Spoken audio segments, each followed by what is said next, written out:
Hi Taos County, this is reporter John Miller with a preview of what you can expect to see in this week's paper. First up, Taos Pueblo's council has selected the 2019 governor. War Chief and staff Richard Aspen Wind was appointed as governor and Bernard Lujan was chosen as war chief. Find out more when the paper hits stands on Thursday. Next up, the Taos County Democratic Party welcomes state historian Rick Hendricks for a discussion on women's and indigenous voting rights in New Mexico. The discussion focused around the history of suffrage in the state, which was one of the original 36 to ratify the 19th Amendment, allowing women to vote.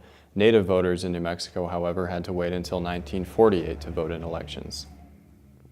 In other news, the federal government is still shut down and the impacts are starting to show. Up at Wild Rivers near Cuesta, the roads were only partially plowed and a couple got stuck in the snow for more than 12 hours until someone just happened to come by. See the Taos News this week for other information on the shutdown, including resources for federal employees.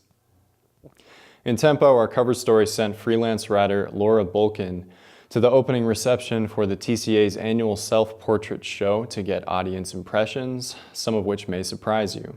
In addition, we're also covering the benefit concert for immigrant allies featuring Bones of Romeo and Big Swing Theory, as well as a performance by the Southwest Showgirls featuring Julia Fernandez de Maes.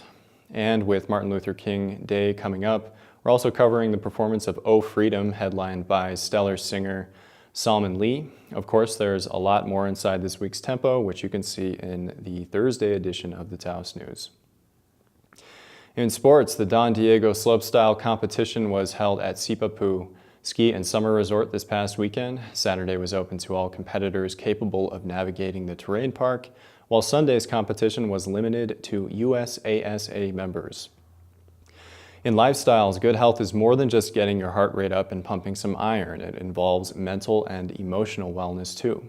A health coach can help address all areas of wellness, as a story in Health and Fitness this week describes. In weather, there's a 60% chance of snow on Friday, also maybe snow Thursday night, with mostly sunny skies forecast throughout the weekend. Temperatures should not rise much above freezing and should continue to dip into the teens and single digits at night. That will do it for this week's preview. Make sure to like us on Facebook and Twitter, and visit our website for breaking news updates. Other than that, have a great weekend, Taos.